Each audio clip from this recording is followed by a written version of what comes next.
Tonight, did the Obama administration plant a Russian agent in the Trump campaign in order to justify their spying? And we talk about Alice in Wonderland, how that connects back to Hillary Clinton and Saudi Arabia. Hi, I'm Craig, and welcome to Just Informed Talk. For those of you who don't know, every episode starts the same way. I say thank you to all my subscribers because, as you guys can see, always there's more subscribers every day. So I'm thankful to everybody who's hitting that button. If you haven't hit it, please come here to the landing page, click the big red subscribe button, make sure you hit the bell for notifications to be notified when these videos get posted. Here we go. We're just going to go right off of where we left off last time. Here's where we left off last time. If you want to get the full update on that, I encourage you all to go back here to the landing page. Watch this video. It's What is QAnon? If you're scratching your head going, what's QAnon? If you want to get caught up, watch these videos. So that's definitely a way you can help out the channel is watch this. There's a lot of great information in there. If you want to get more information on how to follow, do the research, find the information, that kind of stuff is in this video. And also if you want to get caught up to a rat, the latest Q posts, you can keep going back as far as you can scroll, and you'll be basically being updated on that as well. Also, today I want to start off because due to a little technical glitch, whatever you want to call it, I missed a couple posts in the last video.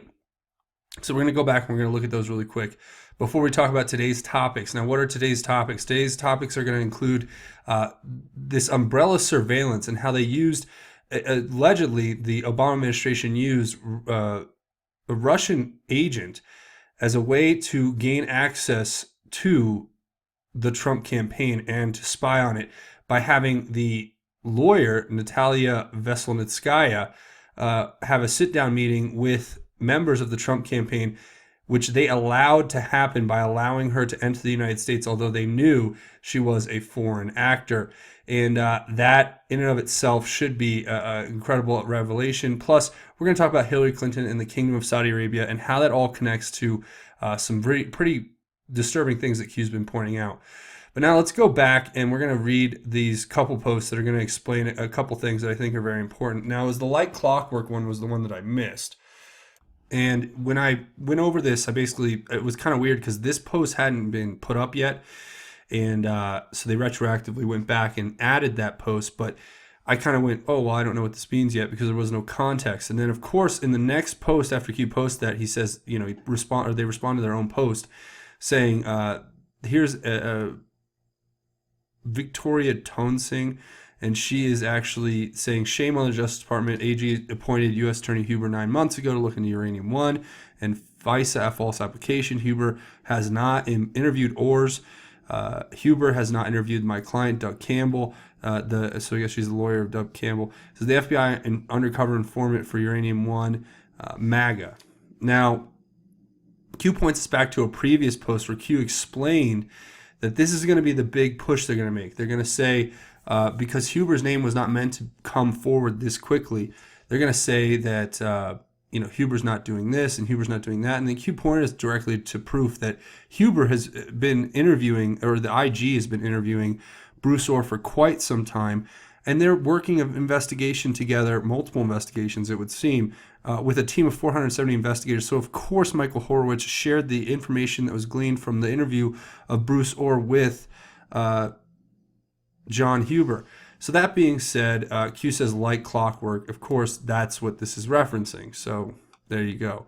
And the like clockwork thing, to clarify that, actually would be this part down here where it's like, but we should attack them head on in D.C. using a second special counsel emotional judgments, or emotion clouds judgments. So it's kind of saying this is what they're going to come out and say, negatively against them, and it's just like clockwork, I guess. Another one I missed was this Randy Quaid tweet, and I can only describe it as odd at best. If you have, any type of condition, where you can't handle bright lights or flashing lights, I recommend that you look away for a little bit because I'm going to play this video. But it's weird. I guess Randy Quaid's been reading President Trump's tweets, and it's strange. I mean, that's the best we can say. For those of you who don't know who Randy Quaid is, he's an actor. He's been famous for a while. He's actually been in a lot of movies, going all the way back to like the 70s with Jack Nicholson and others. And this guy was also in what was that? National Lampoon's Vacation. He's cousin Eddie, if you guys know that movie. But anyway, this guy has a weird take on it, so I'm just gonna show it to you. Frantically to find their source. Look, CNN is working frantically to find their source. Look hard, because it doesn't exist. Whatever was left of CNN's credibility is now gone.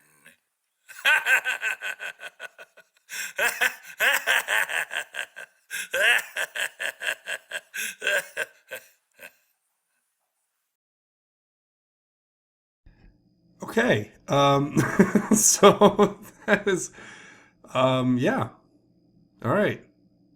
Clarifying that, we covered it. All right, so let's get into the new posts. As entertaining as that was. Now, here's the first thing. It's a bunch of Q article or a bunch of articles posted by Q here. The first one is this one, and it's basically a repeating video that we're going to watch really quick, talking about FISA and how it's just a rubber stamp, which I talked about in the other video yesterday. And it's funny because I was watching clips from Snowden right before. Now Q's showing clips from Snowden, the movie. So yeah, go ahead and watch this. You mean FISA? Yeah, they're just a big ass rubber stamp, dude. So there you go. FISA is a big rubber stamp. So that is that article now, or that video clip. It's very short. It's just a little 2 or 3 second clip there. That if you watch that scene in the movie, there's context to it about how Snowden's in there and he's learning about how they have like basically a Google for everything on the internet, public and private information. So even the stuff that you think's private in your Gmail account or in your shared document, cloud folders, all of that stuff, they can search basically as easy as you can go to Google and type a few words in and find something. So that's what that's talking about. Now, the next one here is talking about the FISA courts, and it's a letter from Devin Nunes, or a letter to Devin Nunes from Rosemary Collier, who is the presiding judge, I believe, in the FISA case. And she's responding to a request made by Nunes on February 7, 2018, in which he requests that the Foreign Intelligence Surveillance Court confirm whether, quote, transcripts of relevant FISA court hearings associated with, unquote, matters described in the letter exist, and if so, provide copies to the committee. And obviously, because FISA is a big rubber stamp, this judge responds saying, we will not give you anything, and it's not typical for us to give this kind of information to Congress. Actually, this is the first time anyone's ever asked for it, so I guess we're going to have to really research what we can do. So, actually, they call it novel and significant questions when he asked to have an actual response from the FISA court with the classified documents that he's requesting. But they don't even exist anyway, it seems. There's not much. There was no hearing, so whatever documentation exists, just noting that this woman, this judge, basically just rubber stamped it right through.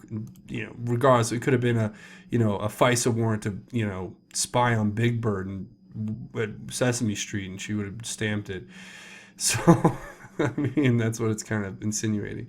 Now, the next one is a Fox News article where it talks about Nunes grappled over inviting Chief Justice John Roberts to testify. And if you read through this article, what it basically highlights is that Devin Nunes actually talked about inviting Chief Justice John Roberts to testify before Congress. And why would he do that? Because Chief Justice Roberts is in charge of appointing FISA court judges and overseeing that. So, in a sense, as a part of the oversight that Devin Nunes wanted to actually conduct, he thought he would bring somebody in, and they actually had conversations about that. But obviously, the article goes on to state that it's very irregular and that I don't even think a Chief Justice has been called to testify in front of Congress ever. But I may be wrong about that. But that's, I think, what it says here in the article as I read it. And that, to me, in and of itself, is just telling you how serious this situation is, that they actually considered calling in the Chief Justice of the United States to testify with regard to the fact that there have been incredible violations of law based on the evidence that we have so far with regard to what happened between the Obama administration and their coordination with the FBI and the DOJ in order to spy on the President of the United States. All right, so that's that. Now, the next one kind of talks about how all the surveillance worked, and I'm going to kind of go through this. So it says special approval, and it gives this code. I guess this would be an approval code or a case number or something like that. But Q says, set up example number 1. So, of course, it gives this article from The Hill talking about Homeland Security confirming special entry for Russian lawyer. Who is this Russian lawyer? Well, her name is Natalia Veselnitskaya. And here's her on NBC saying, I am an informant. So it's like, all right, we know what you are now. You said it in your own words. But it's Q saying this is the setup, right? And the article basically reads about how she got into the country. Well, how did she get in the country? Well, Loretta Lynch signed off on it. So there is a paper trail for the special entry of this lawyer. Now, why was she brought into the country? Well, that's a great question. Why was she allowed to come into the country if we knew she was a foreign agent who had been like basically listed on watch lists and stuff? Well, we let her in so that she could go have a meeting with Manafort and then have a meeting with Donald Trump Jr. over in Trump Tower, and they dangled the carrot of more information on Hillary Clinton's WikiLeaks classified emails that were about to be dropped, the Podesta emails. And so then this is how it works. It says FISA warrant was issued and approved for Paul Manafort. Mueller went after Manafort. FISA warrant was issued and approved for Papadopoulos. Mueller went after him. And these are all people who have been convicted, mind you. FISA warrant issued, except Carter Page, obviously. And Michael Flynn is still awaiting the verdict. I think they haven't gone to sentencing yet or any of that. But you have Papadopoulos, Page, Carter Page, General Michael Flynn. All of these people were targeted through the umbrella surveillance. And what is that? Well, it says you must target, remove, and silence all those illegally targeted for FISA surveillance plus UK assist. United Kingdom assist plus FISA surveillance included all upstream collection, tangent contacts, umbrella surveillance, foreign target designators, create leapfrog hops to isolated real targets, non-foreign comms. Okay, so let me unpack this for you. What this is saying is that the way that they got access to spy on President Trump's campaign along with this Steele dossier was probably by exhibiting the fact that Natalia Veselnitskaya was there having meetings with the Trump campaign. So as a way to corroborate their Steele dossier, they said, look, Veselnitskaya's there at Trump Tower having a meeting. Obviously, with the Steele dossier and Veselnitskaya, we have a solid case that President Trump is a Russian spy. And you're like, what? But that's what they did. And then they were able, what Q says here is that they were able to leapfrog. So they made these connections. If you actually watch this clip from the Snowden movie a little bit further, it kind of shows you how this search engine works. So you would put in a person's name, right? Or you'd find a person through your surveillance, however that works. Like, so you put in keywords to try to find somebody, or you could put their name in. So you put their name in, then you can look at all their contacts, all of their primary contacts, all their secondary contacts. And it looks like a big tree, kind of. And it's basically all of your connections. And you can click on anyone in that tree, and you can figure out anything you want about that person, how they've connected with you, all of your communications with them, all of your transferred digital logs, whatever, right? So what Q is saying is that's how they did it with President Trump. They put Veselnitskaya in there, and then they could look at all the information. So the FISA warrants were all based off of, this fake Steele dossier and a Russian lawyer who was allowed to come in the country with special entry by the Obama administration. Well, if you're really trying to protect the country from Russian, meddling, it's probably not a good idea to allow a Russian agent in and then, give them a, direct access to the President Trump's campaign. So without going and telling President Trump or warning him saying, hey, this lady is a Russian agent, we think you probably shouldn't have a conversation with her. No. What they did is they said, oh, yeah, we'll just watch. We'll let her in. I'll make a special approval. We'll sign special documents. And then it says Section 702, and it gives this article. Now, the article basically talks about what Section 702 is and what it does, and it gives these upstream capabilities, or gave these upstream capabilities to the NSA Foreign Intelligence Surveillance Act, where they could not only look at directly who was being surveilled, because the way the FISA is supposed to work, in its idyllic form, would be to have it so that when you are actually surveilling a target, let's say Carter Page talked to a Russian at some point, and you want to focus on Carter Page. Well, if you're getting all of his information, you're getting all of his stuff, anything that came in should be basically labeled so that you can't see who they're talking to. You can't see, you can see what the dialogue is, I guess, to make sure that it's not the dialogue that you're looking for. But at the same time, you're supposed to do your best to protect the identity of U.S. surveillance or U.S. citizens so that they don't get surveilled on in some sort of like big dragnet, or as Q calls it, the umbrella surveillance.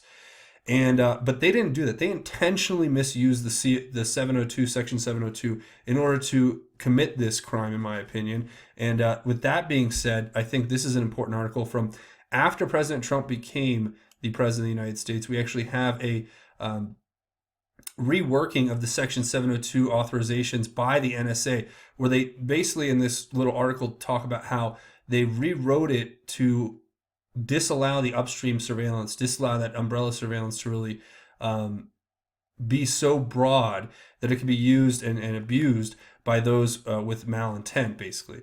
This is basically trying to limit the amount of privacy that gets violated, and encourage a stronger ethic when it comes to surveilling. But, hey, this is all neither here nor there, right? It is just a part of the larger story that Q's trying to tell here. It gives us an example saying P talks to X, X talks to Y, Y talks to Z, P, X, Y, Z equals bulk data collection, umbrella. UK assist allows for normal FISA law deconstruct. Deconstruct includes D to spy insert. I'm thinking that's dossier to spy insert. But then it says deconstruct includes non-FISA warrant spec ops, classified public Q. So here we go. The only thing I'm not sure on is this D2 spy insert. I thought that's dossier to spy, but I don't know. It could be another one that I'm missing. Anyway, this is what it's saying, exactly what we talked about. If P, this person, talking about random people, like as examples, this person talks to, so for instance, let's say Veselnitskaya talks to Manafort, then Manafort talks to Papadopoulos, then Papadopoulos talks to Carter Page, then Page talks to Flynn. Then you can just collect all the data on all those people because you're monitoring Veselnitskaya, you're monitoring Carter Page, and that's the umbrella nature of it.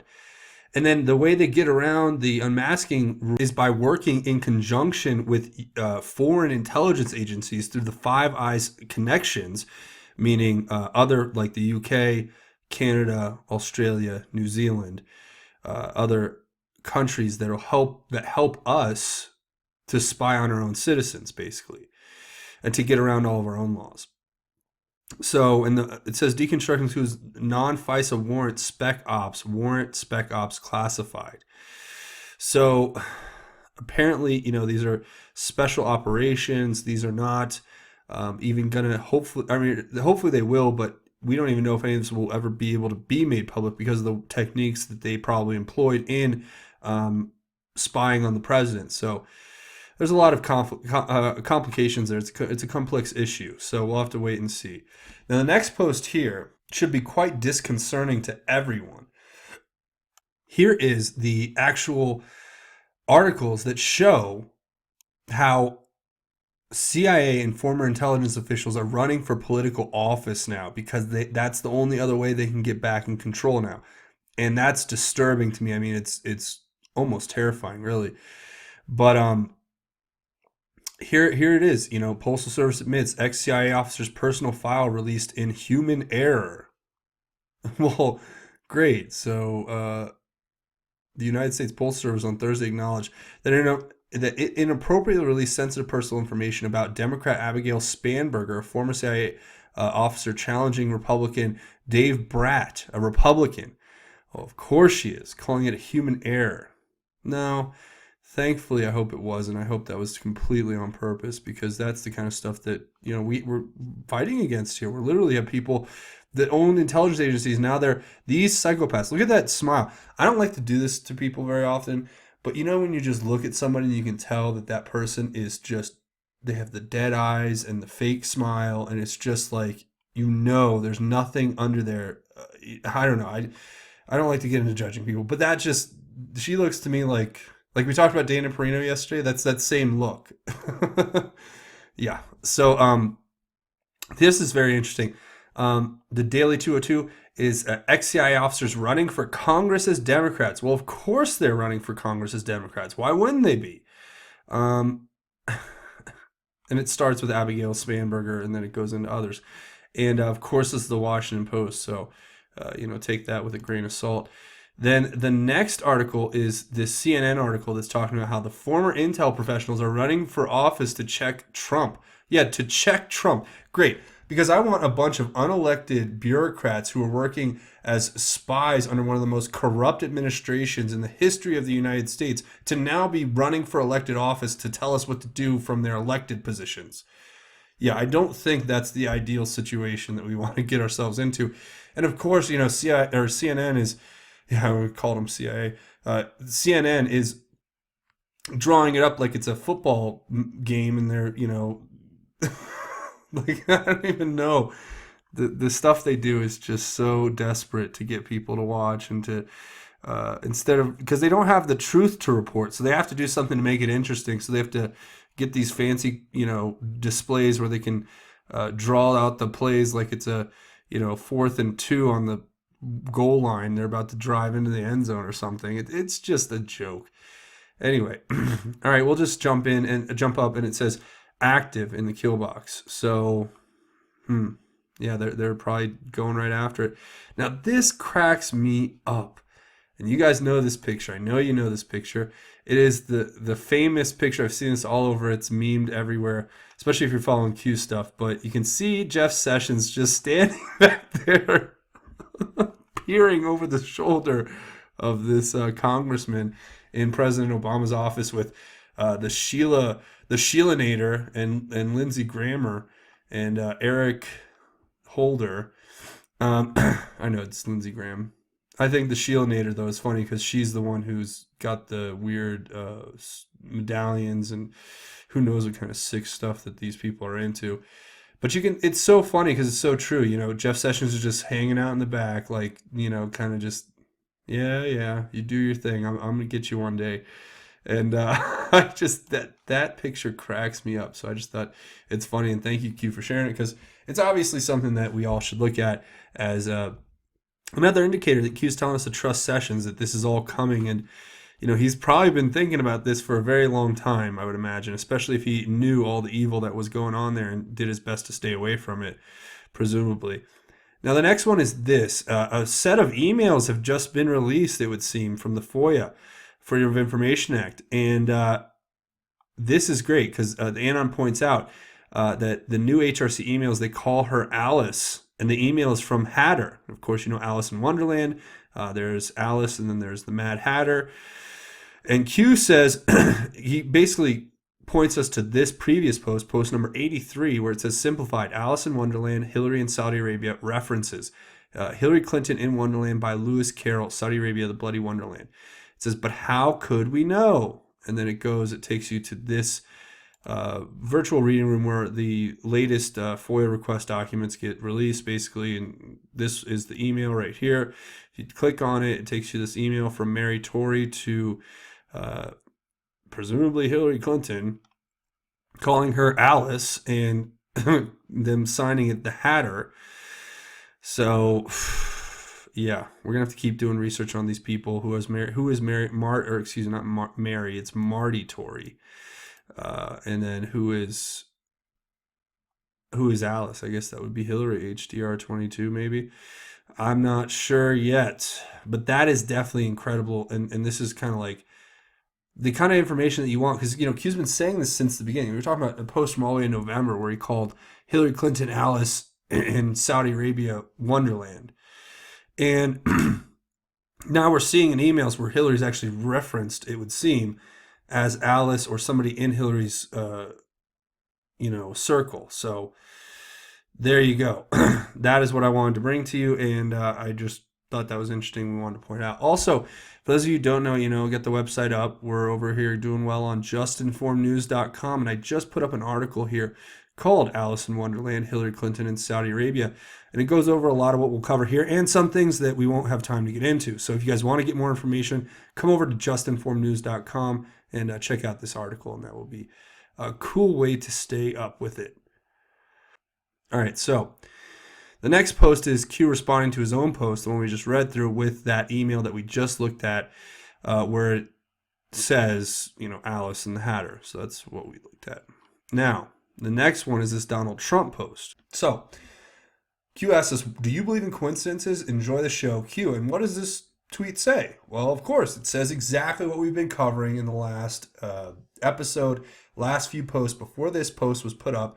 You have literally, it's like Donald Trump is just confirming Q every time he tweets. But we'll read the tweet. It says, the ABC Washington Post poll was by far the least accurate 1-2 weeks out from the 2016 election. I call it a suppression poll, but by election day, they brought us out of shame to about even. They will never learn. So what these basically going over is the fact that there is literally these skewed polls. The demographics that they use, they target.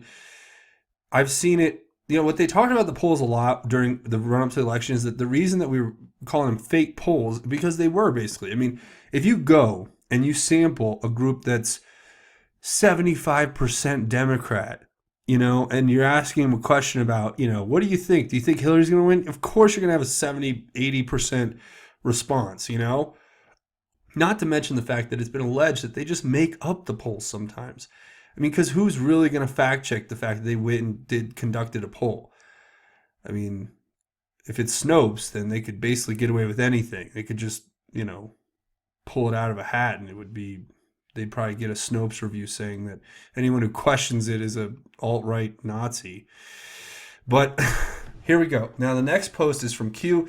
It's saying, it's this post from the 15th of August, so we just covered this about 2 weeks ago. And it says Saudi Arabia, Epstein Island, and it talks about how the access is closed. Haiti, North Korea, China, Russia, Cuba, and then it says the Sudan, Syria, Yemen, Libya, and Somalia are all pending. So, first of all, I talk about this in one of my other articles over here on justinformednews.com. If you guys want to come find this article right here where it's Epstein's private island, pedo island temple destroyed. There is some crazy stuff in here, and you guys should go read it, where there's pictures that just came out. I don't know if they're photoshopped or not, but they don't look to be at all, as far as I can tell. And they actually show that the dome's been basically destroyed or leveled from that complex, and there was helicopters, and it looked pretty much deserted. So that could mean that they shut down that complex, and I think that would be a very good thing. Then you have Haiti, obviously, all these were their access points where they would, human trafficking, money laundering, all of that, corruption, bribery, whatever. That's where this all goes. And that's Q is saying HRC equals Alice. So Hillary equals Alice. Saudi Arabia equals Wonderland. It says, who are the white rabbits? Reread drops regarding Saudi Arabia. Have faith for God and country. Q. Now, we're going to get into who the white rabbits are in a minute, but first we're going to read these articles that Q gives us, which are disturbing in and of themselves. First, you have an article out of the San Francisco Gate where it talks about how child marriage is still an issue in Saudi Arabia. So they're still engaging in child marriage, and this is an article from yesterday. So this isn't a dated article. This is something that's very much going on as we speak. Now, the next article talks about Saudi migrant workers and what happens to them. It's pretty sad. I've seen a lot of stories about this where women and men are basically sold into slavery, they commit themselves into it. They get into these work agreements, contracts with the Saudi, elite, and they can basically hold people against their will. They've been accused of taking people's passports, not allowing them to travel. They've been accused of all the way up to sexual abuse. And that kind of stuff is really disturbing to me. And, all we can do really is pray for those people and hope that Q and President Trump and the rest, our military just keeps working away at it. Now, the next one is this advisory from the U.S. Department of State, where it's talking about trafficking in Saudi Arabia, and it goes through exactly what we talked about here, where it talks about how people end up facing involuntary servitude, and non-payment of wages is the most common complaint. So they don't get paid, and then they get their passports withheld, and it's usually people who are coming from like third world countries, such as in areas like the South and East Asia, the Middle East, and Africa, who end up getting trapped in these barbaric, basically slave trades. Um, and it's just really disturbing. And then it goes through a few different things, about how we've been fighting it and how we're trying to do best to protect people and how we can prevent it. And it's kind of an interesting read if you guys want to go read it. A little depressing, I'll admit, but it's definitely interesting. And I shouldn't complain, because for me, it should not be that. I just have to read it. I don't have to live that life. So let's pray for those people. But Q says here, Saudi Arabia was a priority. We wish this was a dream. Q. So that's the connection there between Hillary Clinton and Saudi Arabia. What is that connection? I have so many questions. I couldn't even in the article I was writing it. I was like, I have so many more questions, but I don't want to just like bombard you guys with questions, because I know you guys have the same questions I do, which is like, what was she doing in Saudi Arabia all that time? What deals did she make with the Saudis? What did she get in return, or what did she give in return for all those big donations? Why is Q telling us about these child trafficking, child marriage arrangements in Saudi Arabia? What is the link? I know a lot of you will say it's this and it's that, which is fine, because I kind of do the same thing. You make your own point of conjecture to say this is what I believe it is. But I just really want to know what the truth is. I want to see these emails. I mean, I don't want to see the sick stuff, but I do want to know the truth. I want to know what crimes these people committed, so that, I feel like they're being brought to justice. And then to see, obviously, and then to see them brought to justice, because that's what this is all about. So here are the white rabbits. Yeah, I know it's sick. Trust me, I know. And this is basically connecting dots. So first is this graphic that's posted by an Anon, and it connects all the time, basically connects all the posts together, where Q says Alice in Wonderland. And if you read through them, they kind of are interesting, starting all the way here at the beginning back in November 2nd, where they talk about things like, how was ISIS formed? And why did President Obama do basically nothing to stop it? And why is President Trump been able to make such great progress? Going all the way into like what happened in North Korea, who really controls North Korea. Obviously, we've seen lately that the CIA had something going on pretty nefarious there, and now it's not. But then it asks more questions about the uranium one informant. Talking about November 2nd, they're talking about the stuff that we were going to be getting into at a much later date, especially when you look at these other posts up here, where it talks about, you have John McCain, right? And the Mayo Clinic. That's something that we have to, think about what happened there. And just everything. Organizations, corruption. You have this one right here where it talks about Abedin, her connections to Saudi Arabia and the Muslim Brotherhood, and how that was basically swept under the rug. There's so much here that talks about stuff that really is very pertinent to what we've talked about here today for quite some time, especially when it comes to and everything that's been going on with that, and the Clinton Foundation and Saudi Arabia. That's something we've been being told since November of 2017, people. So I hope you understand this is not some new thing. But now, Q gives us these pictures. And what are these pictures? Well, these are disturbing photos, in my opinion. Of here you can see I don't know what's going on here, to be quite honest. I don't know what's wrong with these people. But it says, past drops important to frame context. These people all need to be eliminated, or all be eliminated. Those who know cannot sleep. Q. So this sick stuff, to me it's very sick art. But anyway, it's produced by this person named Alex Podesta. And he even has a website called alexpodesta.com. And it's disturbing to say the least. Reading through the website, he's born in North Carolina and grew up in Virginia, I guess. And as an adult, became a child. That's how they talk about themselves too, these weirdos. How they, I'm a lifelong child. And you're like, no, you're mentally deficient. But this is some weird stuff. I looked at some of his art. It's all weird. He's based it off the rabbits with the face masks, and this weird stuff where, you know, they wear these face masks and dress up as rabbits, and then they do these sick, weird things to dolls. And if you read him talk about what his art's like, I mean, I have culled the rich fantasies, daydreams, and misconceptions and experiences of childhood and recontextualized them through the filters of adulthood, experience, and education. Meaning, I guess this guy had a messed up childhood. I guess if he is connected to Tony or John Podesta, I'm not sure. I would imagine anybody who has that connection would have a terrible childhood. But you know what's really crazy is that this guy's name is Alex Podesta. I know that's what you guys are asking. Do I know? I don't know if this. I looked through the internet. I did my best to try to find anything anywhere that would say that Alex Podesta was connected or related to John Podesta or Tony Podesta or anybody. But I did find out that John Podesta has 3 kids, and of those 3 kids, only one is like named, and it's his daughter. So I don't know. He has 2 other kids that I can't find any information on. Also, there is the fact that John Podesta's mom had like 25 foster kids or whatever, which is, to me, just like, all right, the red flags are just shooting up right now when it's like, who at the office was approving this woman? If it's anything like it's been described to us, I guess. But, you know, here you go. It's what it is. It's not saying anything negative. I mean, just other than, you know, my personal critique on his artwork, which I think is bad. And I'm not making any, accusation that he's connected to John Podesta at all. As a matter of fact, I'm saying I can't find that connection. What I am saying is that Q's pointing to this guy and his work is it's disturbing, to say the least. I don't even know what to call this.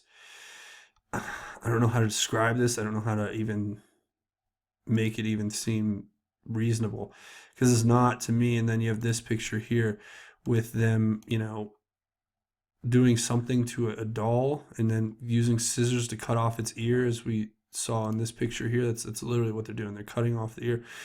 I think this is all kind of, in my opinion, it looks like this could be allegorical to some kind of child abuse and some kind of, you know, like what they like to do is that, you know, the symbolism, you know, they dress up and reenact the stuff. I mean, I don't know. They're crazy. They're mentally ill. I don't know. I really don't know. But I can tell you right now that it's disturbing.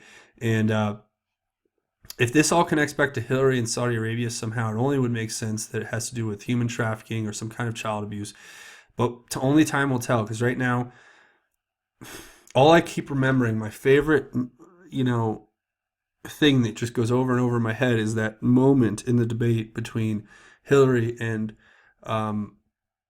President Trump. And Hillary says, you know, I'm just thankful you're not in charge of the law in this country. And he just looks at her and says, because you'd be in jail. And I'm like, yes, that is exactly it. So you guys let me know what you think. And also go read the article over on justinformednews.com. You know, it's right here, Alice in Wonderland, Hillary Clinton and Saudi Arabia. I actually talk about all of that stuff and how it connects in even more detail. And it'll kind of, I don't know, give me feedback, give me comments, let me know what you think. Because obviously there's much more to break down there that, you know, just is going to take time. And now the next and last thing is this video, which is pretty cool. It's this, I mean, pretty awesome, actually. It's the U.S. Armed Forces video. It's called The Leader. Basically an exhibition of the might of the U.S. government and its armed forces. And here we go. I mean, I'll just play the little bit here. I'm not going to play the music, but you guys can see it's pretty awesome. With the music, it's even better. So I'll leave a link in the description of this video if you guys want to watch it, because it's pretty awesome. So that being said, I'll leave that for you guys. If you guys want to watch the whole thing, that's very cool. Definitely go do it. Now, that's pretty much going to wrap it up right now. I want to say thank you all for watching. So a few things. Please stick around and listen to a few things I have, a few announcements. First of all, if you're looking to help out the channel, as always, please come here if you haven't already. Click the big red subscribe button. Make sure you hit the bell for notifications. Make sure you share these videos, share these links. That helps the channel out big time, and I can't tell you how much I appreciate it. Also, if you're looking to help out, scroll down and leave your thoughts, theories, and insights in the comments, because we try to have our own research board, our own QAnon research board at the end, where we don't just talk about Q posts, we talk about everything, the mainstream media, politics, culture, religion, everything in between. And it's a great conversation with a lot of great individuals contributing. So even if you can't comment, I encourage you to scroll down and read through the comments if you are able. Another way to help out the channel is to come over here and find me on Twitter at Justin_formed.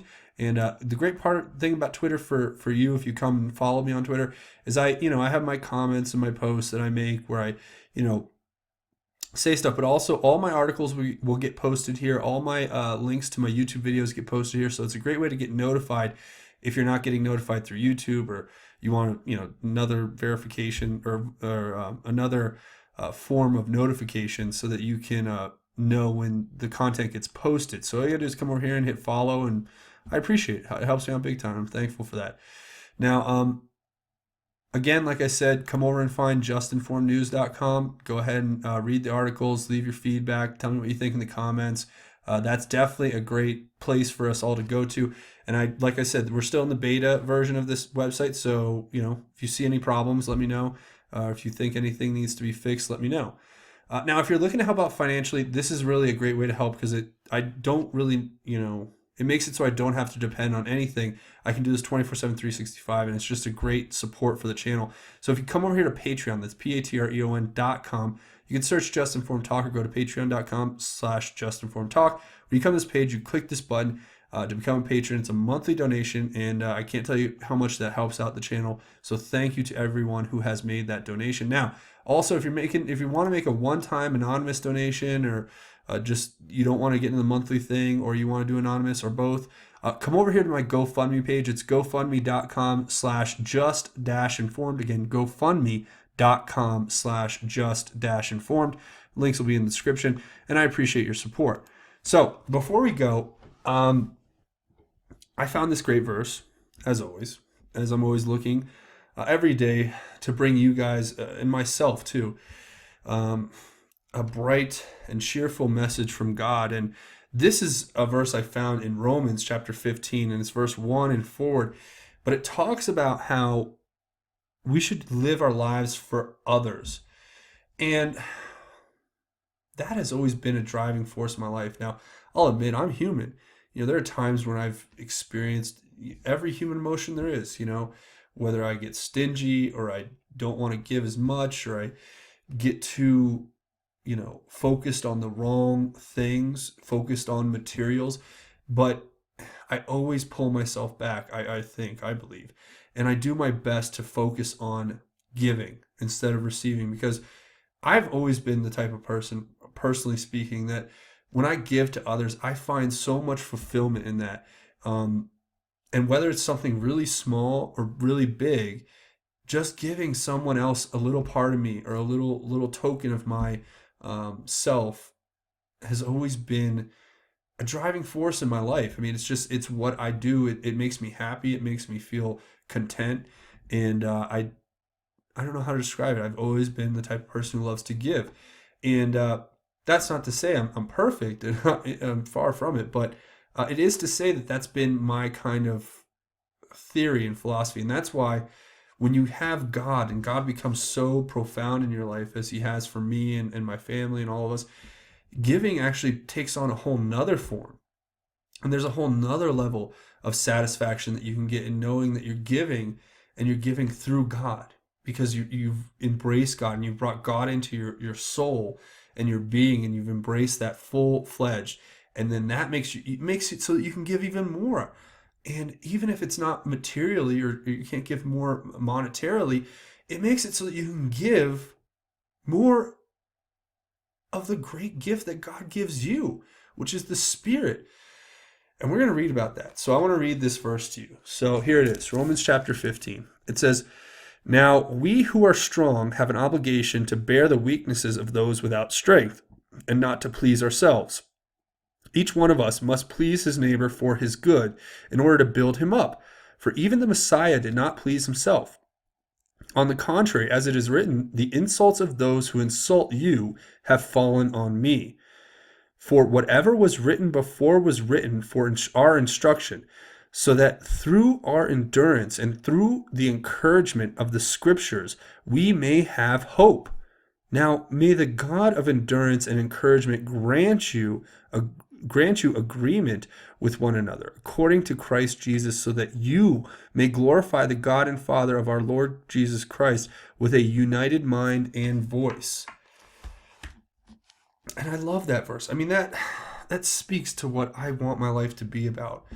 I'm not perfect, and I can't stress that enough, but I put myself on God's mercy.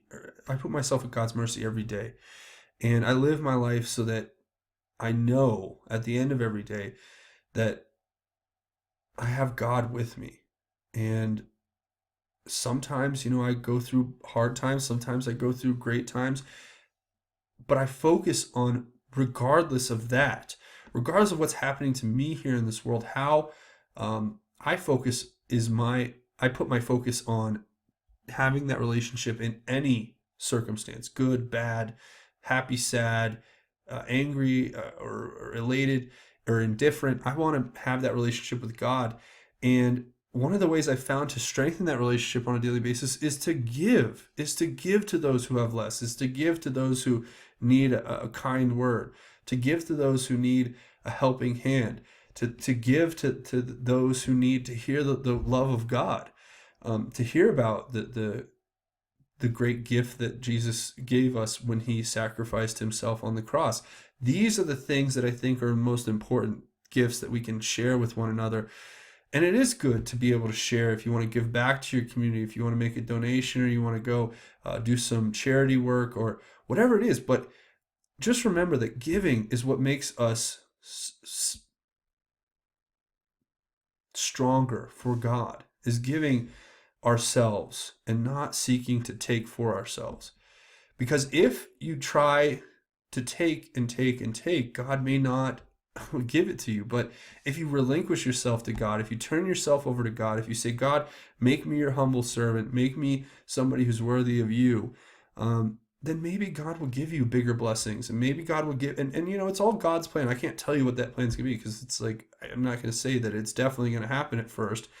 Sometimes you have to work, sometimes you have to struggle, sometimes you have to go a harder path, because that's going to build character and bring you into a better position to become a better person later in life. But ultimately what it comes down to is having that trust and faith in God. So remember that pleasing others and not ourselves is the way that we should try to live our lives. So thank you all for watching. Now's a great time. If you haven't hit that subscribe button, please come here, click the big red subscribe button. Make sure you hit the bell for notifications. Again, please check out the website, justinformednews.com, and let me know what you think. And that's definitely an awesome thing. I want to say thank you for watching Just Informed Talk. My name is Craig. Godspeed and God bless each and every one of you, Patriots.